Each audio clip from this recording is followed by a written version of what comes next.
Hello student, स्वागत है आपका विक्रम एकेडमी के यूट्यूब चैनल पर। आज हम इंग्लिश ग्रामर सीखने जा रहे हैं और टॉपिक हमारा आज का change the voice.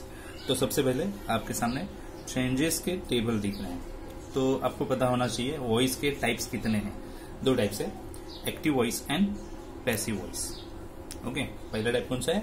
Active voice और दूसरा पैसिव वॉइस। ठीक है, तो हमें देखना है चेंजेस कैसे करना है। अगर आपको एक्टिव वॉइस से कन्वर्ट करना है पैसिव वॉइस में, तो चेंजेस आपको रिमेम्बर करने पड़ेंगे। तो मैंने कुछ चेंजेस यहाँ पे टेबल फॉर्म में लिखे हैं, आपको कॉन्सेंट्रेट करना है उस पर और फिर बाद में आपको अपने नोटबुक में लिख के रखना है आगे के रेफरेंस के लिए। ठीक है, तो चलो देखते हैं। अगर गिवन सेंटेंस जो रहेगा वहां पे हेल्पियम नहीं है, नो हेल्पिंग वर्ब, तो हम देखेंगे वर्ब।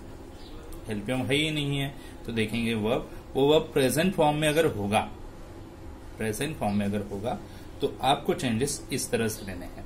वहां पे आप एम, इज, आर इनमें से एक हेल्पिंग वर्ब यूज करोगे और उसके बाद तुरंत past participle of verb use करेंगे। क्या यूज करेंगे? Past participle of verb. इसे ही शॉर्ट में हम बोलेंगे पीपी फॉर्म। ठीक है, तो अगर आपको हेल्पिंग वर्ब वहां पे नजर नहीं आ रहा है और वह पास्ट फॉर्म में है, यहाँ पे प्रेजेंट फॉर्म में था, यहाँ पे पास्ट फॉर्म में है, तो प्रेजेंट फॉर्म में था तो प्रेजेंट वाले हेल्पिंग वर्ब यूज किए, am is are. Past form में अगर वर्ब रहेगा तो पास्ट के हेल्पिंग वर्ब यूज करने हैं, was and were, was and were. और साथ में पीपी यानी ही पास्ट पार्टिसिपल मैंने बताया, PP form of verb use करना रहेगा। यानी कौन सा वर्ब फॉर्म होता है? तो ये थर्ड फॉर्म होता है। कौन सा फॉर्म होता है? थर्ड। वर्ब का third form past participle form से हम बोले। तो अगर हेल्पियम नहीं है तो इन दोनों में से कोई ना कोई चेंज आएगा और वो डिपेंड रहेगा प्रेजेंट फॉर्म ऑफ वर्ब पे या फिर पास्ट फॉर्म ऑफ वर्ब पे। ठीक है, आगे के कुछ चेंजेस और है जिन पे हमें फोकस करना है। ठीक है, तो थर्ड है वर्ब प्लस आईएनजी वाला चेंजेस, ये वाला। अभी ऐसा क्यों लिखा है मैंने यहाँ पे? वर्ब, वी यानी वर्ब कहना है आपको, तो वर्ब और आईएनजी फॉर्म। जैसे समझो गो वर्ब लिया तो गोइंग हो जाएगा, वॉक लिया तो वॉकिंग हो जाएगा। अगर कोई भी आपको आईएनजी वाला वर्ब वहां पे दिख रहा है सेंटेंस में, तो आपको एम इज आर या फिर वॉज वर लेना पड़ेगा। प्रेजेंट है तो प्रेजेंट लेंगे, पास्ट है तो पास्ट लेंगे, वहां पे रहेगा सेंटेंस में present, so am is are या फिर वॉज वर रहेगा। मतलब हेल्पिंग वर्ब भी होगा वहां पे और आईएनजी फॉर्म भी होगा। अगर वर्ब का आईएनजी फॉर्म है तो आपको समझना है आपको एम इज आर लेना पड़ेगा वहां पे रहेगा तो, या फिर वॉज वर लेना पड़ेगा वहां पे जैसे रहेगा वैसे। फिर साथ ही साथ यूज करेंगे being, BEING, being plus PP form of verb. ये आपको हमेशा लिखना है, पैसिव वॉइस में ये हमेशा आएगा, ये कभी छूट नहीं सकता पैसिव वॉइस से, ये लिखना ही है पास्ट पार्टिसिपल। तो ये आपको हमेशा दिखेगा, पास्ट पार्टिसिपल पैसिव वॉइस में लिखना पड़ेगा। तो हेल्पिंग वर्ब आएगा। बीइंग क्यों आएगा? क्योंकि आईएनजी रहता है उधर, वर्ब के फॉर्म को आईएनजी अटैच रहता है, तो वो बीइंग के फॉर्म में कन्वर्ट हो जाएगा। फिर बचा हुआ वर्ब जो है वो पीपी के फॉर्म में कन्वर्ट होता है। ठीक है, अगर सेंटेंस में हैव हैज आया या फिर हैड आया, अगर हैव हैज आया, हैड आया, वही लेंगे, हेल्पिंग चेंज नहीं होगा। साथ ही हमें यूज करना पड़ेगा बीन, BEEN, बीन लेना पड़ेगा और फिर वर्ब का पीपी फॉर्म लिखना पड़ेगा। तो हैव हैज और हैड अगर आ गए सेंटेंस में तो हमें क्या करना है? बीन लिखने का है उसके आगे और past participle of the verb use करना पड़ेगा। ओके, अगर वहां पे डोंट या फिर डजंट आया गिवन सेंटेंस में तो हम क्या करेंगे? तो डोंट डजंट प्रेजेंट फॉर्म दर्शाते हैं, तो इसीलिए एम इज आर हमें यूज करना पड़ेगा। नॉट अटैच्ड है तो नॉट रिमूव नहीं होगा, वैसे के वैसे नॉट आएगा अगले सेंटेंस में भी, और फिर पास्ट पार्टिसिपल ऑफ यूज करेंगे। तो एम इज आर, फिर नॉट, फिर PP form of the verb. अगर डिडंट आया वहां पे तो फिर पास्ट है ना वो, तो वॉज वर लेंगे। नॉट है तो नॉट लिखना पड़ेगा और पीपी फॉर्म ऑफ वर्ब ये आएगा। इस तरह से चेंज। आगे भी और कुछ चेंजेस है जो हमें देखने हैं। अगर वहां पे मॉडल ऑक्सिलरीज है तो मॉडल ऑक्सिलरीज, इसके पहले जो वीडियोस हमारे हुए हैं हमने डिस्कस करके लिए, मैंने कुछ शॉर्ट में लिखे हैं, जैसे कि कैन आया, कुड आया, would, should, shall, will be, ये भी मॉडल ऑक्सिलरीज के पार्ट बन जाते हैं। तो अगर ऐसा कोई भी अगर मॉडल ऑक्सिलरीज हेल्पिंग के प्लेस पे आ गया सेंटेंस में, तो हमें वही मॉडल ऑक्सिलरीज लिखना है जो रहेगा, बी लेना पड़ेगा बी लेना पड़ेगा उसके बाद में, और फिर पीपी फॉर्म आएगा। तो अगर कैन आया तो can be plus PP, could आया तो could be plus PP, would आया तो would be plus PP, should आया तो शुड बी प्लस पीपी, और ऐसे सो मेनी हेल्पियम मॉडल ऑक्सिलरीज है जो हेल्पियम के प्लेस पे आएंगे। तो हमें इस तरह से चेंजेस करके लेना पड़ेगा। तो क्या चेंजेस है ये देखना पड़ेगा सेंटेंस में, और उसी हिसाब से हम चेंजेस करेंगे। अब ये वाला इंपॉर्टेंट है, देखो स्टार्ट विद वर्ब। अगर आपका सेंटेंस वर्ब से स्टार्ट हो रहा है, अगर आपका सेंटेंस वर्ब से स्टार्ट हो रहा है मतलब क्वेश्चन वाला जो क्वेश्चन में दिया है, तो हम आंसर कैसे करेंगे?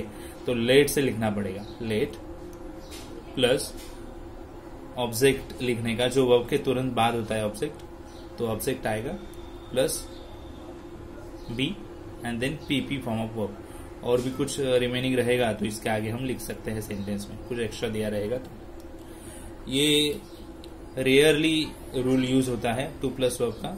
अगर कुछ सेंटेंस इस तरह के आए अपने सामने तो फिर हम करके दिखाएंगे, ठीक है। टू प्लस वर्ब यानी इन्फिनिटिव फॉर्म भी बोल सकते हो आप। तो हेल्पियम की प्लेस पे टू प्लस वर्ब दिख रहा है तो हमें हेल्पियम भी लेना पड़ेगा, टेंस बेसिस पे रहेगा, और टू भी लिखना पड़ेगा क्योंकि टू है, और फिर वो वर्ब का पीपी करना पड़ेगा। अगर इस तरह का सेंटेंस हमारे सामने आया तो हम जरूर करेंगे, ठीक है। देन स्ट्रक्चर लिखा है मैंने, ये चेंज नहीं है लास्ट वाला, ये स्ट्रक्चर है आपके सामने। क्या है? स्ट्रक्चर। तो एक्टिव वॉइस अगर बोलना है तो कैसे रहेगा सेंटेंस? सब्जेक्ट रहेगा स्टार्टिंग में, फर्स्ट केस में हेल्पियम रहेगा, फिर वर्ब रहेगा, ऑब्जेक्ट रहेगा, फिर आरएस रहेगा। कभी कभी हेल्पियम नहीं भी होता है तो सब्जेक्ट फिर वर्ब फिर ऑब्जेक्ट फिर आरएस। ये ऐसे नॉर्मल फॉर्म के सेंटेंसेस एक्टिव के होते हैं। अगर वहां पे ऑब्जेक्ट हेल्पियम के बाद में अगर पीपी दिख रहा है आपको, आरएस भी है, बाय प्लस सब्जेक्ट का सेकंड केस रहता है। ओके, सब्जेक्ट का सेकंड केस यानी यहाँ पे लिखा है देखो टू, सब्जेक्ट का सेकंड केस। अगर वहां पे हेल्पियम प्लस पीपी ये जनरली आपको दिख रहा है तो वो पैसिव हो सकता है, ठीक है। तो सेंटेंस पैसिव का है, हमें ओनली एक्टिव से पैसिव करना भी सीखना है, ठीक है। तो कुछ स्टेप्स है, इतने तो चेंजेस हमने देखे, कुछ स्टेप्स भी हम देखेंगे जो हमें यूज करने पड़ेंगे सेंटेंस सॉल्व करने वक्त, ठीक है। तो स्टूडेंट्स स्टेप्स देखेंगे। क्या है स्टेप्स? एक्टिव वॉइस को कन्वर्ट करना है टू पैसिव वॉइस, तो ये स्टेप्स यूज होंगे। एक्टिव वॉइस को कन्वर्ट करना है पैसिव वॉइस में, तो ये स्टेप्स दिखेंगे। 1 2 3 4 5 स्टेप्स हैं, ओके। पहली step, right object at beginning from given sentence. तो गिवन सेंटेंस में जो भी आपको ऑब्जेक्ट दिया है वो स्टार्टिंग में पहले लिख के ले लो, ओके। क्या लिखना है पहले? ऑब्जेक्ट में अंडरलाइन करता हूं क्योंकि इंपॉर्टेंट बन जाएगा, okay. Then right helping verb as per changes table. आपको हेल्पियम सिलेक्ट करना है, टेबल पे देखना है, मतलब जो पहले अभी चेंजेस का टेबल देखा उसमें देखना है, उस बेसिस पे लेना है हेल्पिंग वर्ब, हेल्पियम आएगा। Third changes, right past participle of verb. Past participle लेना है वर्ब का, अभी जो कौन सा भी वर्ब रहेगा वो वर्ब का पास्ट पार्टिसिपल थर्ड फॉर्म हमें लेना पड़ेगा। तो देखते हैं जैसे सेंटेंस आएंगे वैसे करेंगे। राइट रिमेनिंग सेंटेंसेस, आरएस जिसे शॉर्ट में बोलेंगे, रिमेनिंग सेंटेंस मतलब सब कुछ लिखने के बाद अगर कुछ बच रहा है, रिमेनिंग सेंटेंस जो बाकी है वो आप यहाँ पे लिख सकते हो ये स्टेप में। If it's in given in the sentence, so अगर वो सेंटेंस में दिया रहेगा तो right by and second case of subject, तो आपको बाय भी लिखना है एंडिंग में और सब्जेक्ट का सेकेंड केस भी लिखना है। अच्छा, ये सेकेंड केस क्या होता है चलो देखते हैं, आपको पता होना चाहिए। फर्स्ट केस यहाँ पे लिखा है, हम यूज करेंगे नॉर्मली सब्जेक्ट 1, और सेकेंड केस हम नॉर्मली यूज करेंगे सब्जेक्ट 2 रूल में। सो अगर आई रहेगा वहां पे तो सेकेंड केस बनती है मी, वी रहेगा तो सेकेंड केस बनती है अस, यू रहेगा तो सेकेंड केस यू बनती है, ही है तो सेकेंड केस बनेगी हिम, शी है तो सेकेंड केस बनेगी हर, ईट है तो सेकेंड केस बनेगा ईट, दे है तो सेकेंड केस बनेगा देम। तो इनके अलावा और ऐसे कोई भी फर्स्ट केस नहीं है, सब्जेक्ट नहीं है जिनकी सेकेंड केस बनती है, ये इतने ही हैं, ओके। इसके अलावा अगर कुछ आया तो है वैसे ही लिखना है, मतलब जनरली किसी का नेम आया तो नेम ही रहेगा, ओके। तो अगर ये प्रोनाउंस दिए तभी उनकी सेकेंड केस बनेगी, ये दिए रहेंगे तभी करना है, नहीं तो नहीं करेंगे, ओके। ओके चलो, तो अभी हम सॉल्व करेंगे ये सेंटेंसेस, ठीक है, और यूज करेंगे हम यहाँ पे object then helping verb, then PP, then RS, and then by and second case of the subject. Steps remember करके रखना क्योंकि अब यूज होने वाला है सेंटेंस सॉल्व करते वक्त। चलो देखते हैं। ओके स्टूडेंट्स, सेंटेंसेस स्टार्ट हो रहे हैं यहाँ से। They won a great victory, ऐसा सेंटेंस है, ठीक है। तो ये पहले से ही पता है हमें, एक्टिव टू पैसिव कर रहे हैं तो आइडेंटिफाई करने में आसानी होगी।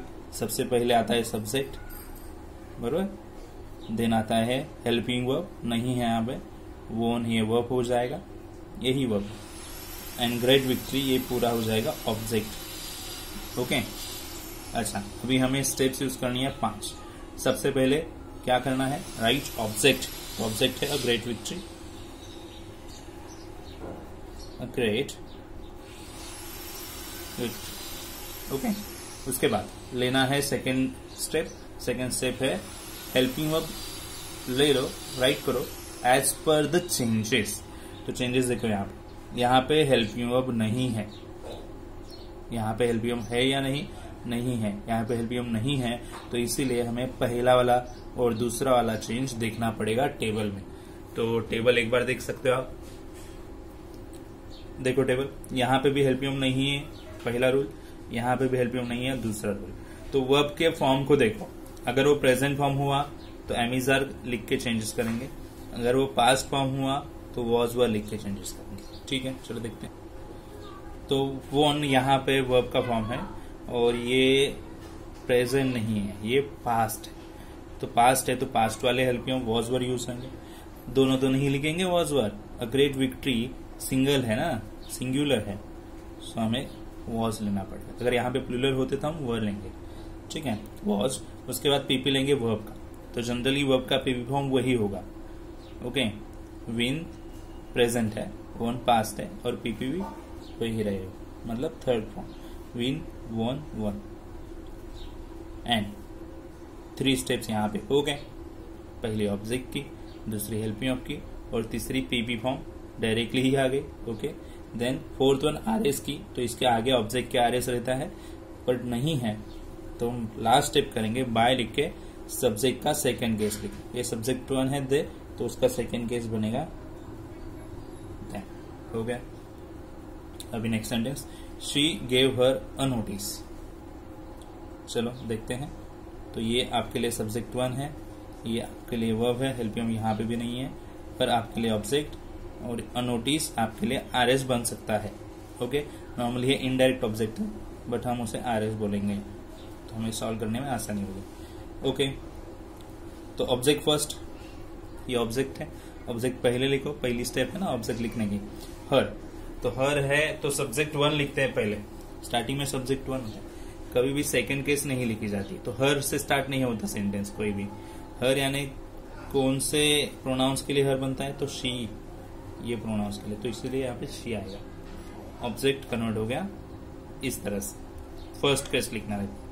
रिमेम्बर क्या करेंगे, ऑब्जेक्ट सब्जेक्ट कभी भी स्टार्ट में आएगा तो वो फर्स्ट केस में ही आएगा, सेकंड में नहीं।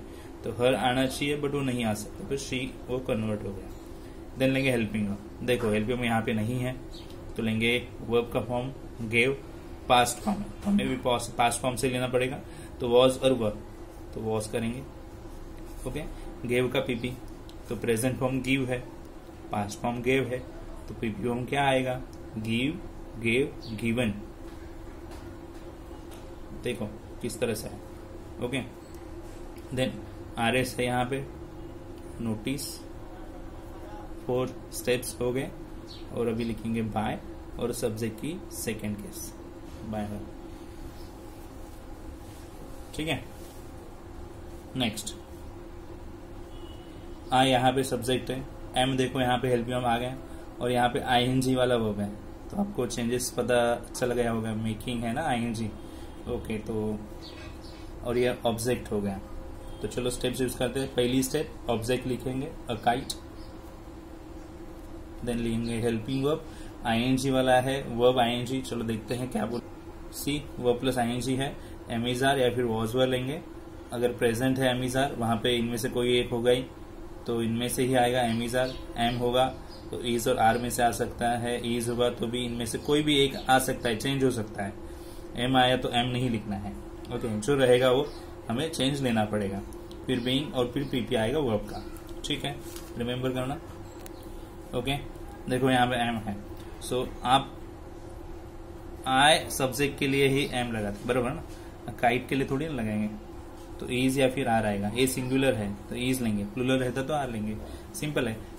यहाँ पे एक है ऑब्जेक्ट तो इज आना चाहिए, यहाँ पे बहुत सारे हैं प्लूरल से तो आर आना चाहिए। तो अ काइट इज, आईएनजी का बनेगा बीइंग, और फिर लेंगे पीपी का चेंज, मेक का पीपी होगा मेड, मेक, मेड, मेड, जो पास्ट है वही पीपी भी है मेक का। ओके, आर एस तो नहीं है, बाय से सेकंड केस लिख देंगे, आई का सेकंड केस मी। ओके, चेंजेस समझ में आ रहे हैं? अच्छा, वेरी गुड। आगे देखते हैं। इट वॉज टेलिंग हिम, ये वाला सेंटेंस, यहाँ पे भी आईएनजी है। ओके, अच्छी बात है, तो आईएनजी वाला चेंज, बट वॉज है तो वॉज वर ही लिखना पड़ेगा। ऑब्जेक्ट हिम है तो लेंगे ही। ओके, ये सब्जेक्ट है, हेल्पिंग और ये वर्ब के बाद आता है ऑब्जेक्ट रहता है, तो इसलिए ही लिया। ही क्यों आया? क्योंकि हिम ए सेकंड केस है, स्टार्टिंग में सेकंड केस नहीं आते, तो इसलिए फर्स्ट केस ही।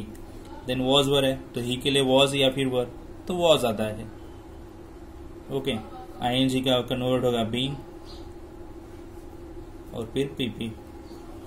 टेल का पीपी, टेल का पास्ट टोल्ड, और जो पास्ट है वही पीपी बनता है वहां पर, told. Okay, tell, told, told. तो ओके, आरएस तो नहीं है, बाय से लिखेंगे। ओके, आई हैव संग a song very nicely, I subject, have helping verb, संग वर्ब, अ सॉन्ग ऑब्जेक्ट बन गया, वेरी नाइसली फिर आरएस बन जाएगा। ठीक है, हैव आया है यानी हैव वाला चेंजेस, बीन लगा के पीपी लिखना है, चेक कर लो एक बार। सी, हैव एज आया तो वही लिखेंगे, बीन लिखने के बाद आपको पीपी लिखना है। ठीक है, देखो चेंजेस समझ लो। ओके, चलो स्टार्ट करते हैं सेंटेंस पे। मेरा ऑब्जेक्ट है यहाँ पे अ सॉन्ग,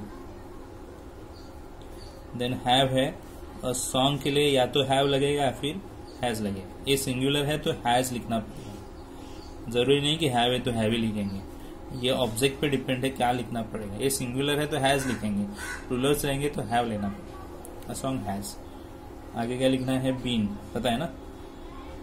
ओके, लिखा बीन, फिर पीपी आएगा तो क्या आता है? सिंग, सैंग, संग। नॉर्मली आप हैव एज लिखोगे ना वहां पे, तो उसके पास पीपी ही होता है, हैव के पास पीपी है, हैज के पास पीपी ही रहता है, तो आपको सोचने की ज्यादा जरूरत नहीं पड़ेगी, जो है वही लिखेंगे। संग, आर एस है वेरी नाइसली, स्टेप देखो यूज होएगा, ऑब्जेक्ट फर्स्ट, हेल्पिंग वर्ब, ये वर्ब आया चेंजेस बेसिस पे, past participle, and then R S है वेरी नाइसली, और फिर बाय, आई का होगा मी। ठीक है, आगे देखते हैं। I don't eat grapes in winter, तो डोंट का चेंजेस क्या है? डोंट यानी प्रेजेंट, तो am is are, not and then PP लेना है।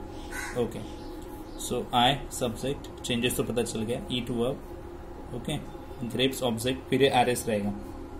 ओके, तो ग्रेप्स पहले, ग्रेप्स। डोंट का चेंजेस देख लो, एम इज आर, फिर नॉट प्लस पीपी है, तो ग्रेप्स के लिए एम तो नहीं आएगा, ओनली आई के लिए आता है, इज या फिर आर आएगा। ग्रेप्स प्लूरल से तो हमें लिखना पड़ेगा are, not as it is, और फिर ईट का पीपी आएगा। पीपी का थर्ड स्टेप है अपना, eat, ate, eaten, third form देखो कैसा है, third form eaten. Okay, R S है इन विंटर, और बाय लिख के सेकेंड केस आएगा, आएगा मी। ये सब हमने रूल्स में लिए हैं। Second case, his wife called several doctors, तो यहाँ पे ये सब्जेक्ट बनेगा, कॉल्ड ये वर्ब, और फिर ये ऑब्जेक्ट, यहाँ पे हेल्पिंग वर्ब नहीं है। हेल्पिंग नहीं है तो क्या करेंगे? हेल्पिंग नहीं है तो हमारे पहले दो चेंजेस, वर्ब पास्ट में है तो पास्ट वाला यूज करना पड़ेगा। टेबल आप एक बार देख सकते हो वापिस। सेवरल डॉक्टर्स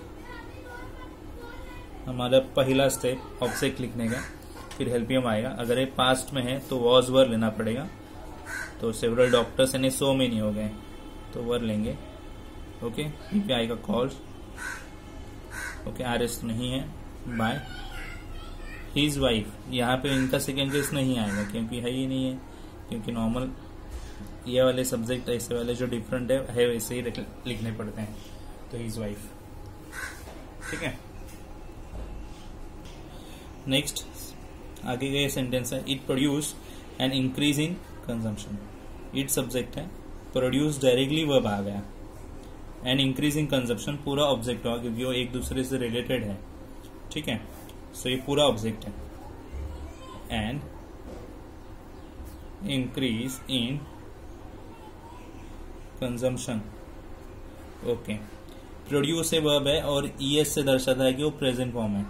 नॉर्मली वर्ब को एस ईएस प्रेजेंट फॉर्म के वक्त ही लगता है, तो आप एमिजा ले सकते हो।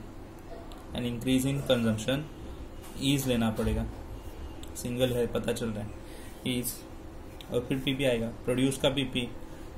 सो नॉर्मल वर्ब को ईडी लगते हैं, प्रोड्यूस्ड। ओके, सो 3 स्टेप हो गए, object, helping verb, verb PP form में, अभी आरएस तो नहीं है, फिर बाय के साथ सेकेंड केस लिखना पड़ेगा, बाइट। I have made a suggestion to you, देखो आई सब्जेक्ट है, वर्ब हेल्पिंग वर्ब है, मेड वर्ब है, अ सजेशन ऑब्जेक्ट, और ये आरएस की पार्ट में गया टू यू। ओके, तो ऑब्जेक्ट पहला a suggestion, okay, helping verb क्या आएगा, है यहाँ पे हैव, तो आप हैव ले सकते हो या फिर हैज ले सकते हो। ये सिंगुलर है तो हैज आएगा, प्लूरल्स रहते सजेशंस तो हैव लेना पड़ता, तो हैज है। और हैव हैज के बाद चेंजेस क्या है टेबल में देख लो एक बार, बीन आता है और भी पीपी आएगा, मेड नॉर्मली पीपी फॉर्म में ही है क्योंकि हैव के बाद पीपी आता है। ओके, पीपी हैव के बाद आया मेड, ठीक है। आरएस है to you, by second case me, ठीक है। आगे के सेंटेंस देखो। अच्छा, ये वाले 3 सेंटेंस ठीक से देखना, स्टार्ट होते हैं वर्ब से। अगर वर्ब से स्टार्ट होते हैं तो ये वर्ब के बाजू में ऑब्जेक्ट, ये वर्ब के बाजू में ऑब्जेक्ट, ये वर्ब और वर्ब के बाजू में ऑब्जेक्ट। ओके, तो लेने में आसानी होगी, let, okay, plus object plus B and then PP प्लांगा। सो सिंपल, स्ट्रक्चर फॉलो किया, टेबल में चेक करो स्ट्रक्चर। स्टार्ट विथ वर्ब का सेंटेंस का रूल रहेगा, तो क्या आएगा, लेट के साथ न्यू स्ट्रक्चर बनता है, लेट, यहाँ पे ऑब्जेक्ट है इट, बी और फिर पीपी, पीपी नॉर्मली ईडी लगते हैं। ओके, यहाँ पे भी start with let, object, movement, be and started. तो वर्ब से स्टार्ट हो गया, तो इस प्रकार करना है, ठीक है। अभी लास्ट वाले कुछ सेंटेंसेस लेंगे। A jury will try a case, देखो यहाँ पे मॉडल ऑक्सिलरीज आया, तो बी लगा के पीपी लिखना है, याद कर लो। जूरी सब्जेक्ट है, ट्राई वर्ब है, तो वर्ब के बाद आता है ऑब्जेक्ट अ केस। चलो स्टार्ट करते हैं। पहली स्टेप ऑब्जेक्ट लिखने की, देन हेल्प मी, हम यहाँ पे मॉडल ऑक्सिलरी से विल तो ये लेंगे और बी भी आएगा।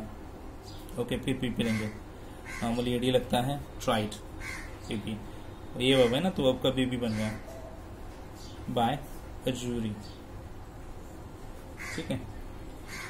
वी कैन इग्नोर इट, ऐसा सेंटेंस है यहाँ पे, तो कैन अगेन मॉडल ऑक्सिलरीज आया, तो ये वर्ब है, ऑब्जेक्ट है, तो it object, model auxiliaries can, तो वैसे के वैसे कैन बी इग्नोर्ड, पीपी लिखना पड़ेगा ईडी लगा के, और फिर आएगा बाय से बायस। Okay, then we shall defeat you, तो यहाँ पे आना चाहिए object you, shall, normally shall और विल का रिलेशन क्या है, आई और वी के लिए शाल रहेगा, बट बाकी प्रोनाउंस के लिए विल आता है, तो मुझे यहाँ पे विल लेना पड़ेगा, you will be, okay, you will be defeated. देखो पीपी लिख दिया, आरएस तो नहीं है, और सेकंड केस लेंगे बायस, ये पहला वाला सब्जेक्ट की सेकंड केस। और लास्ट सेंटेंस आज का, दे डोंट रिस्पेक्ट हिम, तो डोंट अगेन आया, देखो यहाँ पे, तो हम क्या करेंगे, ये वर्ब है तो ये ऑब्जेक्ट है, ऑब्जेक्ट लेंगे पहले, बट हिम नहीं लिख सकते स्टार्टिंग में, तो ही लिखना पड़ेगा फर्स्ट केस। डोंट है तो एमिजा लेना पड़ेगा, पता है ना। तो ही के लिए ईज आता है, ही ईज बोलते हैं हम। नॉट है तो वैसे ही लिखना पड़ेगा, इज नॉट। रिस्पेक्ट का पीपी करना पड़ेगा, रिस्पेक्टेड। सब्जेक्ट हो गया, मतलब ऑब्जेक्ट हो गया। एलपीएम लिया, पीपी लिया, आरएस नहीं है, बाय से सेकंड केस बाय। तो यहाँ पे बहुत सारे सेंटेंस हमने देखे जहाँ पे एक्टिव से पैसिव कैसे करना है, स्टेप्स यूज करके, टेबल यूज करके, ये हमने देखा। ठीक है, अब ऐसे सो मेनी सेंटेंस आप प्रैक्टिस कर सकते हो और अपना ये टॉपिक कंफर्म या फिर परफेक्ट कर सकते हो, चेंज दी वर्ड्स। ठीक है, बट हाँ, आपको रूल्स, टेबल्स, चेंजेस ठीक से स्टडी करने होंगे, आपके पास रेफरेंस के लिए रखने होंगे लिख के। ठीक है, आई होप आपको सब ये टॉपिक समझ में आया रहेगा। अभी हमें नेक्स्ट वीडियो में करना है पैसिव टू एक्टिव का चेंजेस। ओके, तो कैसे करेंगे, कैसे सीखेंगे, तो हम अगले वीडियो में देखेंगे। तो मिलते हैं नेक्स्ट वीडियो में, तब तक के लिए goodbye, take care students.